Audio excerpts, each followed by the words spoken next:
ಈ ದಿನ ಸರ್ದಾರ್ ವಲ್ಲಭಭಾಯ್ ಪಟೇಲ್ ರವರ ಜನ್ಮದಿನ.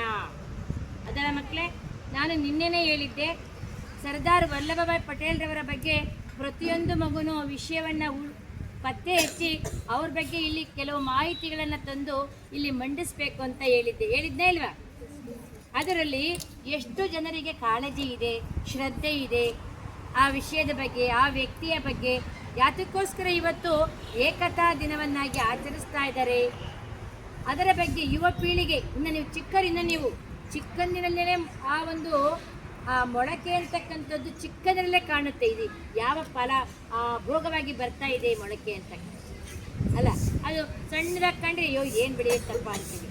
ಸರ್ದಾರ್ ವಲ್ಲಭಭಾಯ್ ಪಟೇಲ್ ರವರು ಅವರ ಜೀವನ ಚರಿತ್ರೆಯನ್ನು ಅಧ್ಯಯನ ಮಾಡಿದಾಗ ಅವರೇನು, ಯಾಕೆ ಇವತ್ತು ಈ ಫೋಟೋದಲ್ಲಿ ಬಂದು ಕೂಡಿಸಿದೀವಿ ಅವ್ರನ್ನ, ದೇಶಭಕ್ತರಾಗಿರ್ತಕ್ಕಂಥ ಅವರಲ್ಲಿ ಮಾತ್ರ ಅದು ಮಿಂಚಿನ ಸಂಚಾರ ಆಗುತ್ತೆ. ಸಾಮಾನ್ಯ ಜನತೆಗೆ ಆಗಲ್ಲ ಮಕ್ಕಳೇ, ದೇಶಭಕ್ತರಾಗಿರಬೇಕು. ಅವರೊಬ್ಬರು ದೇಶಭಕ್ತರು ಅಂತ ನಾನಂತೂ ಭಾವಿಸ್ತಾ ಇದ್ದೀನಿ. ಆ ಒಂದು ಹೋರಾಟ, ಆ ಒಂದು ಶಕ್ತಿ, ಆ ಒಂದು ಅವರಲ್ಲಿರ್ತಕ್ಕಂಥ ಒಂದು ಧ್ಯೇಯ, ಸಾಧನೆ ಮಾಡ್ತೀನಿ ಅಂತಕ್ಕಂಥ ಧೈರ್ಯ, ಇವತ್ತು ಆ ವ್ಯಕ್ತಿಯನ್ನು ನಾವು ಫೋಟೋದಲ್ಲಿ ಕಾಣ್ತಾ ಇದ್ದೀವಿ ಮಕ್ಕಳೇ. ಎಲ್ಲರೂ ಈ ಕಡೆ ನೋಡಿ. ಸರ್ದಾರ್ ವಲ್ಲಭಭಾಯ್ ಪಟೇಲ್ ರವರು 1875ರಲ್ಲಿ ಗುಜರಾತಿನ ಪ್ರಾಂತ್ಯದಲ್ಲಿ ಜನಿಸ್ತಾರೆ ಮಕ್ಕಳೇ.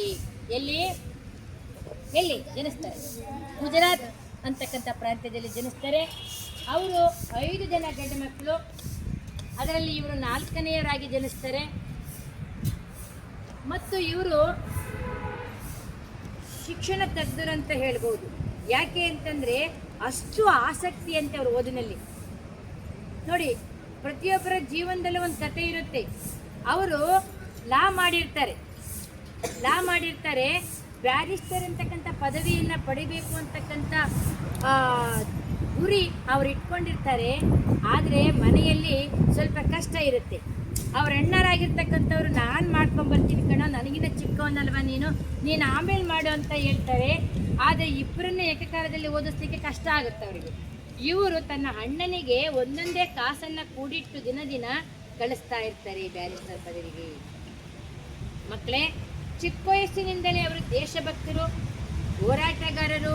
ಜವಾಹರ್ಲಾಲ್ ನೆಹರೂರವರು ಮತ್ತು ಇವರು ಇಂಗ್ಲೆಂಡಿನಲ್ಲಿ ಜೊತೆಗೇನೆ ಬ್ಯಾರಿಸ್ಟರ್ ಪದವಿಯನ್ನು ಪಡೀತಾರೆ.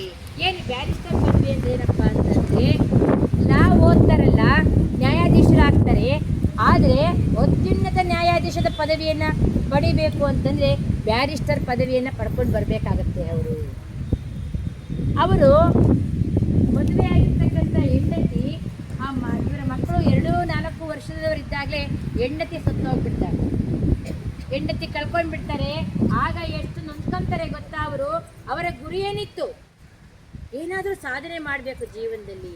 ಮಕ್ಕಳು ನೋಡ್ಕೊಳ್ತಾರ, ಬ್ಯಾರಿಸ್ಟರ್ ಪದವಿಯನ್ನು ಓದಕ್ಕೆ ಹೋಗ್ತಾರ ಮಕ್ಕಳು ಬಿಟ್ಟು. ಆಗ ನೊಂದ್ಕೊಂತಾರೆ, ನನ್ನ ಜೀವನದಲ್ಲಿ ಮದುವೆನೇ ಆಗಬಾರ್ದಾಗಿತ್ತೇನು. ಯಾಕಂದರೆ ಬೇರೊಂದು ಮದುವೆಯನ್ನಾದರೆ ಮಲತಾಯಿಗಳು ಮಕ್ಕಳನ್ನು ಸಾಕೋದ್ರಲ್ಲಿ ಯಾರಿಗೂ ಕಾನ್ಫಿಡೆನ್ಸೇ ಇಲ್ಲ. ಇವತ್ತು ಕಾನ್ಫಿಡೆನ್ಸ್, ನಂಬಿಕೆ ಕಳ್ಕೊಂಡು ಬಿಟ್ಟಿದ್ದಾರೆ. ಎಲ್ಲೋ ಕೆಲವರು ಮಾತ್ರ ಇದ್ದಾರೆ ಅಂತ ಹೇಳ್ಬೋದು. ಆಗ ಖಂಡಿತ ಇವರು ಮದುವೆಯನ್ನೇ ಮತ್ತೆ ಆಗೋದೇ ಇಲ್ಲ. ಯಾಕೆ ಅಂದರೆ ಬಹಳ ಚಿಕ್ಕ ವಯಸ್ಸಿಗೆ, ಆಗಿನ ಕಾಲದಲ್ಲಿ ಬಾಲ್ಯ ವಿವಾಹ ಇತ್ತು. ಇನ್ನು 20 ವರ್ಷಕ್ಕೆ ಅವರಾಲೆ ಹೆಂಡತಿಯನ್ನು ಕಳ್ಕೊಂಡು 2 ಮಕ್ಕಳು ಹುಟ್ಟಿರ್ತವೆ. ಬ್ಯಾರಿಸ್ಟರ್ ಪದವಿಗೆ ಹೋಗ್ಬೇಕಾಗುತ್ತೆ ಇಂಗ್ಲೆಂಡಿಗೆ. ಅವ್ರ ಅಣ್ಣ ಬಂದ ಮೇಲೆ ಮತ್ತೆ ಇವರು ಬ್ಯಾರಿಸ್ಟರ್ ಪದವಿ ತಗೊಳ್ಳೋಕ್ಕೆ ಇಂಗ್ಲೆಂಡಿಗೆ ಹೋಗ್ತಾರೆ. ಆಗ ಅಲ್ಲಿ ನೆಹರೂರವರು ಪರಿಚಯ ಆಗ್ತಾರೆ. ನೆಹರು ಮತ್ತು ಇವರು ಒಂದೇ ಸಮಬಲರು ಅಂತ ಹೇಳ್ಬೋದು. ಎಡಗೆ ಅಂದರೆ 2 ಕೈಗಳಿದ್ದ ಹಾಗೆ ಅಂತ ಹೇಳ್ಬೋದು. ಸರ್ದಾರ್ ವಲ್ಲಭಭಾಯ್ ಅವರನ್ನು ಯಾಕೆ ಇವತ್ತು ಇಲ್ಲಿ ಫೋಟೋದ ಮೇಲೆ ಕುಂಡಿಸ್ತಾ ಇದ್ದೀವಿ ಅಂತಂದರೆ, ಅವರು ಉಕ್ಕಿನ ಮನುಷ್ಯ ಅಂತ ಯಾಕೆ ಕರೆದ್ವಿ? ಯಾವ ಗುರಿಯನ್ನು ಇಟ್ಕೊಂಡಿರ್ತಾರೋ, ಯಾವುದನ್ನು ಸಾಧನೆ ಮಾಡಬೇಕಂತ ಇಟ್ಕೊಂಡಿರ್ತಾರೋ ಅದನ್ನು ಸಾಧಿಸಿ ತೋರಿಸಿರ್ತಕ್ಕಂಥವ್ರು. ಬ್ರಿಟಿಷರನ್ನು ಭಾರತದಿಂದ ಒಡೆದೋಡಿಸ್ಲಿಕ್ಕೆ ಇವರು ಮಾಡಿದ ಸಾಹಸದ ಕೆಲಸ ನೀವು ಮಕ್ಕಳ ಚರಿತ್ರೆಯಲ್ಲಿ ಓದಬೇಕಾಗುತ್ತೆ. ನೀವು ಇಂಥ ಉಕ್ಕಿನ ಮನುಷ್ಯ ಅಂತ ಯಾಕೆ ಬಿರುದು ಬಂತು ಅಂತಂದರೆ, ಇವರಲ್ಲಿರ್ತಕ್ಕಂಥ ಗುರಿ, ಇವರು ಕೈಗೊಳ್ತಕ್ಕಂಥ ಕ್ರಮ, ನಿರ್ಧಾರಗಳು ಮತ್ತು ಧ್ಯೇಯ, ಹೋರಾಟ, ಗಟ್ಟಿತನ ಮತ್ತು ಸಾಧಿಸ್ತಕ್ಕಂಥ ಛಲ ಅವರಲ್ಲಿದ್ದರಿಂದ ಇವತ್ತು ಉಕ್ಕಿನ ಮನುಷ್ಯ ಅಂತ ಕರೆದ್ರು ಅವರನ್ನು. ಕೇಳ್ಕೊಂತಿದ್ದೀರಾ ಮಕ್ಕಳೇ?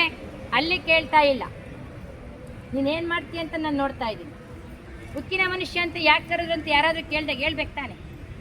ಅವ್ರಲ್ಲಿರ್ತಕ್ಕಂಥ ಸಾಧನೆ, ಗುರಿ, ಛಲ, ಹೋರಾಟದ ಮನಸ್ಸು, ಕೈಗೊಂಡ ಕ್ರಮಗಳು, ಸಾಧಿಸಿದ ಕಾರ್ಯಗಳಿಗೆ ಉಕ್ಕಿನ ಮನುಷ್ಯ. ಸರ್ದಾರ್ ಅಂತಕ್ಕಂಥ ಒಂದು ಪದವಿಯನ್ನು ಗಾಂಧೀಜಿಯವರು ಇವರಿಗೆ ಕೊಡ್ತಾರೆ.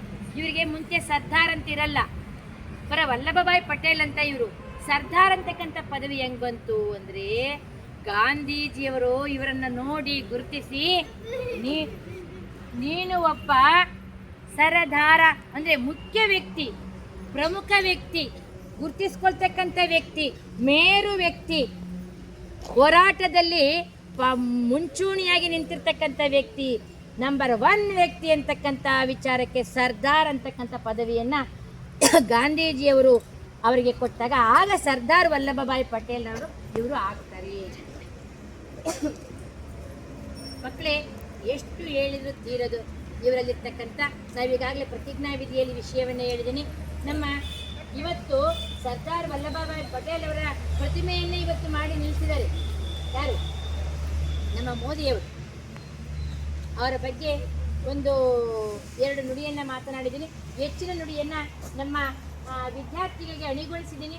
ಅವರು ಒಬ್ಬೊಬ್ಬರಿಗಾಗಿ ಆ ಸರ್ದಾರ್ ವಲ್ಲಭಭಾಯಿ ಪಟೇಲ್ ಬಗ್ಗೆ ಮಾತಾಡಬೇಕಂತ ಕೇಳ್ತಾ ಇದ್ದೀನಿ. ವಿಂಧ್ಯ 7ನೇ ತರಗತಿಯವರು ಮೇಡಮ್. ಸರ್ದಾರ್ ವಲ್ಲಭಭಾಯಿ ಪಟೇಲ್ ರವರ ಸಂಕ್ಷಿಪ್ತ ಜೀವನ ಚರಿತ್ರೆ. ಜನನ 31 ಅಕ್ಟೋಬರ್ 1875. ಜನ್ಮಸ್ಥಳ ಗುಜರಾತಿನ ನಾಡಿಯಾದ್. ತಂದೆ ಜವೇರ್ಬಾಯ್ ಪಟೇಲ್, ತಾಯಿ ನಾಡಬಾ, ಪತ್ನಿ ಜವೇರ್ಬಾ ಪಟೇಲ್. ಮಗ ದರ್ಯಾಬಾಯ್ ಪಟೇಲ್, ಮಗಳು ಮಣಿಬೆನ್ ಪಟೇಲ್. ಒಡ ಹುಟ್ಟಿದವರು ಸಹೋದರರು ಸೋಮಾಬಾಯಿ, ನರಸೀಬಾಯಿ, ವಿಠಲಬಾಯಿ, ಕಾಶಿಬಾಯಿ. ಸಹೋದರಿ ದಹಿಬಾ. ಪೂರ್ಣ ಹೆಸರು ವಲ್ಲಭಭಾಯ್ ಜಾವೇರಬಾಯ್ ಪಟೇಲ್. ಸರ್ದಾರ್ ಅರ್ಥ ಮುಖ್ಯವಾದ ವ್ಯಕ್ತಿ. ಸರ್ದಾರ್ ಅಂದ್ರೆ ಮುಖ್ಯವಾದ ವ್ಯಕ್ತಿ. ಬಿರುದು ಭಾರತದ ಉಕ್ಕಿನ ಮನುಷ್ಯ, ಭಾರತದ ಬಿಸ್ಮಾರ್ಕ್. ವೃತ್ತಿ ಬ್ಯಾರಿಸ್ಟರ್, ರಾಜಕಾರಣಿ, ಕಾರ್ಯಕರ್ತ. ರಾಜಕಾರಣಿಯಾಗಿದ್ರು ಮತ್ತು ನ್ಯಾಯಾಧೀಶ ಆಗಿದ್ರು ಅವರು. ಶಾಲೆ ಗುಜರಾತಿನ ಪಟ್ನಾಡ್ನಲ್ಲಿ ಪ್ರಾಥಮಿಕ ಶಾಲೆ. ಉಪಪ್ರಧಾನಮಂತ್ರಿನೂ ಆಗಿದ್ರು. ಉಪಪ್ರಧಾನಮಂತ್ರಿ ಆಗಿ. ಕಾಲೇಜು ವಿಶ್ವವಿದ್ಯಾಲಯ ಮಿಡಲ್ ಟೆಂಪಲ್ ಇನ್ ಮಕ್ಕಳೇ ಕೇಳಿಸ್ಕೊಳ್ಳಿ ಮಕ್ಕಳೇ. London, England. ಶೈಕ್ಷಣಿಕ ಅರ್ಹತೆ ಕಾನೂನಿನಲ್ಲಿ ಪದವಿ. ರಾಜಕೀಯ ಪಕ್ಷ ಭಾರತೀಯ ರಾಷ್ಟ್ರೀಯ ಕಾಂಗ್ರೆಸ್.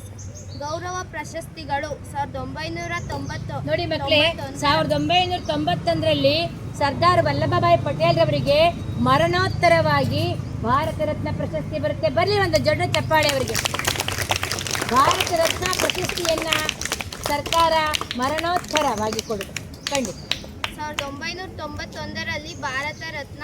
ಪಟೇಲರ 182 ಮೀಟರ್ ಎತ್ತರದ ಏಕತೆಯ ಮೂರ್ತಿ 31 ಅಕ್ಟೋಬರ್ 2018ರಂದು ಪ್ರಧಾನಿ ಮೋದಿಯವರು ಲೋಕಾರ್ಪಣೆ ಮಾಡಿದರು. ಪ್ರಧಾನ ಮೋದಿಯವರು ಏನ್ ಮಾಡ್ತಾರೆ ಗೊತ್ತಾ? ಅವರು ಸುಮ್ಮನೆ ಕುತ್ಕೊಳ್ಳೋದಿಲ್ಲ, ಎಲ್ಲರೂ ಚರಿತ್ರೆಯನ್ನು ಓದ್ತಾರೆ. ಇವರ ಒಂದು ಅದ್ಭುತವಾಗಿರ್ತಕ್ಕಂಥ ಪ್ರತಿಮೆಯನ್ನ ಅಲ್ಲಿ ಅನುಷ್ಠಾನ ಮಾಡಿದ್ದಾರೆ. ಗುಜರಾತ್ ವಿಶ್ವದ ಅತಿ ಎತ್ತರದ ಪ್ರತಿಮೆ. ನೋಡಿ ಮಕ್ಕಳು, ಇದನ್ನ ನೆನಪಿಟ್ಕೊಳ್ಳಿ, ವಿಶ್ವದಲ್ಲೇ ಅತಿ ಎತ್ತರವಾದ ಪ್ರತಿಮೆ, ಸ್ಟ್ಯಾಚ್ಯೂ, ಅದು ಸರ್ದಾರ್ ವಲ್ಲಭಭಾಯಿ ಪಟೇಲ್ ರವರದು ಅಂತ ನಾವು ಮೊನ್ನೆ ಅದನ್ನು ನಾನು ಮಾಧ್ಯಮದಲ್ಲೂ ಸಹ ವೀಕ್ಷಣೆ ಮಾಡಿದ್ದೀನಿ. ಮಕ್ಕಳೇ, ನೀವು ನೋಡ್ಬೇಕು, ಇವನ್ನೆಲ್ಲ ಯೂಟ್ಯೂಬಲ್ಲಿ ಇವನ್ನ ಅಧ್ಯಯನ ಮಾಡಬೇಕಾಗುತ್ತೆ. ಹಾಗೂ ವಿಶ್ವದ 8ನೇ ಅದ್ಭುತ. ವಾ ವಿಶ್ವದ 8ನೇ ಅದ್ಭುತ ಅದು, ಖಂಡಿತ.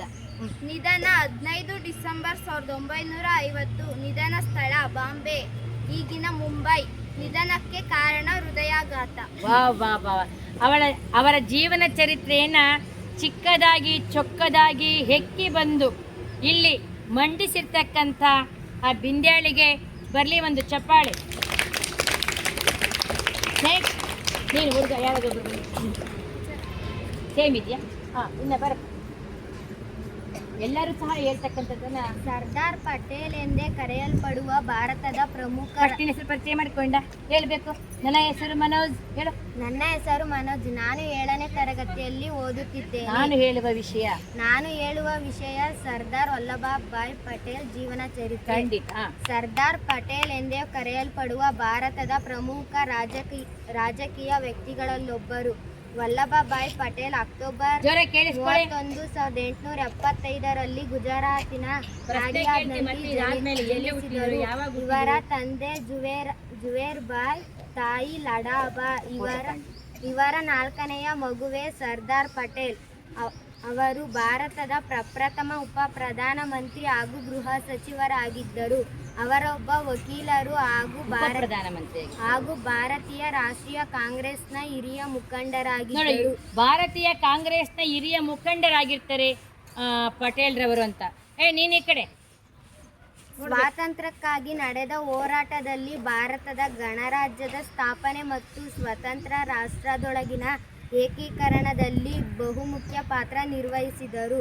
ಭಾರತದ ಮತ್ತು ಇತರೆ ಕಡೆಗಳಲ್ಲಿ ಇವರನ್ನು ಹೆಚ್ಚಾಗಿ ಸರ್ದಾರ್ ಎಂದು ಕರೆದರು.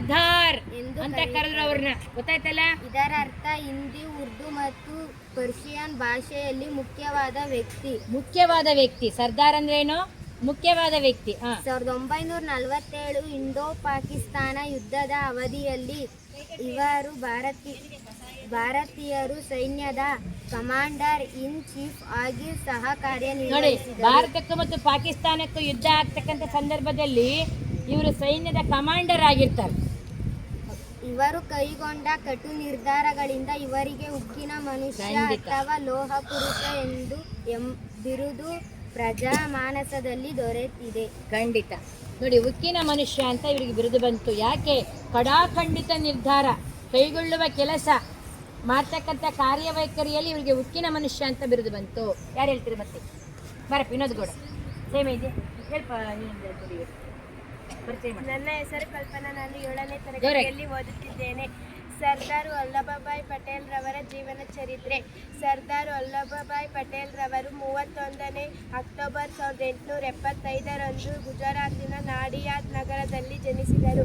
ಸರ್ದಾರ್ ಪಟೇಲ್ ಇಂಗ್ಲೆಂಡ್ನಿಂದ ಕಾನೂನು ಪದವಿಯನ್ನು ಪಡೆದರು ಮತ್ತು ಗುಜರಾತಿನಲ್ಲಿ ಅಭ್ಯಾಸ ಮಾಡಲು ಭಾರತಕ್ಕೆ ಮರಳಿದರು.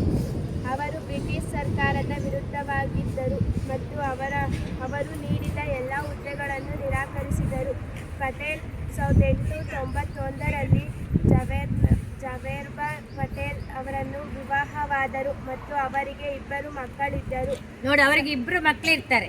ಸರ್ದಾರ್ ಪಟೇಲ್ ಅವರು ಮಹಾತ್ಮ ಗಾಂಧಿಯವರಿಂದ ಆಳವಾಗಿ ಪ್ರಭಾವಿತರಾದರು ಮತ್ತು ಗಾಂಧಿ ತತ್ವಗಳ ಅನುಯಾಯಿಯಾದರು. ಖಂಡಿತ. ಗಾಂಧಿ ತತ್ವಗಳ ಅನುಯಾಯಿಗಳಾಗಿದ್ದರು. ಗಾಂಧಿ ತತ್ವಗಳು ಗೊತ್ತಲ್ಲ ಮಕ್ಕಳೇ? ಸ್ವಾವಲಂಬಿಯಾಗಿರಬೇಕು, ತಮ್ಮ ಉಡುಗೆ ತೊಡುಗೆ ಆಹಾರವನ್ನು ತಾವೇ ತಯಾರಿಸ್ಕೊಳ್ಬೇಕು ಅಂತಕ್ಕಂಥ. ಮತ್ತು ಸರ್ದಾರ್ ವಲ್ಲಭಭಾಯ್ ಪಟೇಲ್ ರವರು ಇಂಗ್ಲೆಂಡಲ್ಲಿ ವಿದ್ಯಾಭ್ಯಾಸ ಮಾಡಕ್ಕೆ ಹೋಗಿರ್ತಾರಂತೆ. ನೋಡಿ, ಅವ್ರು ಯಾವ ಥರ ಅಭ್ಯಾಸ ಮಾಡಿದ ಮತ್ತು ಒಂದು ಚಿಕ್ಕ 2 ನುಡಿ ಹೇಳ್ತೀನಿ. ಅವರಿಗೆ ಬುಕ್ಸ್ಗಳಿರಲಿಲ್ಲ, ಲೈಬ್ರರಿಯೇ ಗ್ರಂಥಾಲಯ ಪುಸ್ತಕಗಳಾಗಿದ್ವು. ಅವರಿಗೆ ಸೂರ್ಯ ಉದಯವಾಗೋದಕ್ಕಿಂತ ಮುಂಚೆನೇ ಅವ್ರು ರೆಡಿಯಾಗಿಬಿಟ್ಟು ಗ್ರಂಥಾಲಯದ ಮುಂದೆ ನಿಲ್ತಾ ಇದ್ರಂತೆ. ಯಾರು? ಪಟೇಲ್ ರವರು. ಲಾ ಓದ್ಬೇಕಾದ್ರೆ, ಬ್ಯಾರಿಸ್ಟರ್ ಪದವಿ ಇಂಗ್ಲೆಂಡಲ್ಲಿ ಓದಬೇಕಾಗಿರ್ತಕ್ಕಂಥ ಸಂದರ್ಭದಲ್ಲಿ ಮುಂಚೆನೇ ಹೋಗಿ, ಇನ್ನು ಇವ್ರು ಯಾರು ಬಂದು ಬೀಗನೆ ತೆಗೆದಕ್ಕಿಂತ ಮುಂಚೆನೇ ಕುತ್ಕೊಳ್ತಾ ಇದ್ರಂತೆ. ಮತ್ತು ಸದಾ ಪುಸ್ತಕದ ಹುಳುವಾಗಿದ್ದರು, ಸದಾ ಓದ್ತಾ ಇದ್ರಂತೆ.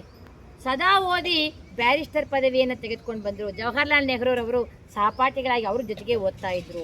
ಅವ್ರು ಯಾವ ಥರ ಗ್ರಂಥಾಲಯವನ್ನು ಬಳಸ್ಕೊಂಡ್ರು ಅಂತಕ್ಕಂಥ ವಿಷಯವನ್ನು ಮಕ್ಕಳೇ ನೀವು ಅವರ ಜೀವನ ಚರಿತ್ರೆಯನ್ನು ಓದಬೇಕಾಗುತ್ತೆ.